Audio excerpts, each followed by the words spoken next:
श्री स्वामी समर्थ. नमस्कार मंडळी, तुमच्या सर्वांचं स्वागत आहे माझ्या यूट्यूब चॅनलवर.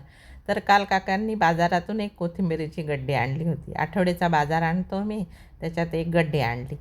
तर मी एकदाच कोथिंबीर निवडून ठेवते आणि ज्या दांड्या असते त्या काढते आणि त्यांचं वाटण करून ठेवते.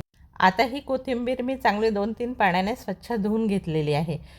कचरा बाजूला काढला, थोडीशी सुकलेली वगैरे पिवळी पानं बाहेर टाकली आणि वाटणामध्ये ज्या दांड्या काढल्या होत्या दांड्यामध्ये ती थोडीशी सुकलेली पानं वगैरे टाकली आणि ह्याला चांगलं धुवून घेतलं.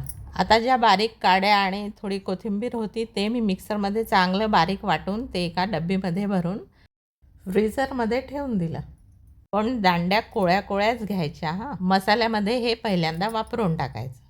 पालकची भाजी पण आणली होती काकांनी, मग मी तिला फ्रीजमध्ये अशी एक वेळा उकळत्या पाण्यात टाकून मग ठेवून दिली.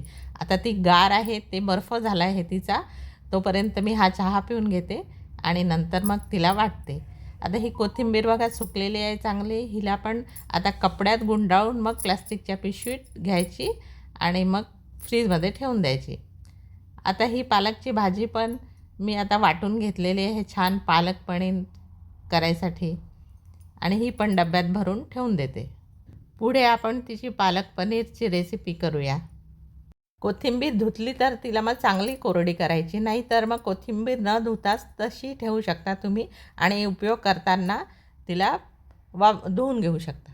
चला आता आपण पालक पनीरची भाजी करूया. त्यासाठी मी घेतलेलं आहे पनीर होतं माझ्याकडे आणि 2 कांदे, 2 टमाटे, दुधाची साय, मिरचीचा ठेचा, आलं लसूण.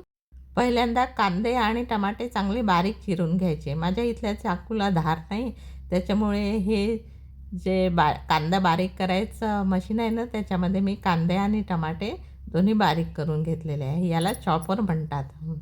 मी विसरूनच गेले होते. घट्ट झालेली साय ही वाटीमध्ये काढून ठेवते, म्हणजे ती पातळ होऊन जाईल.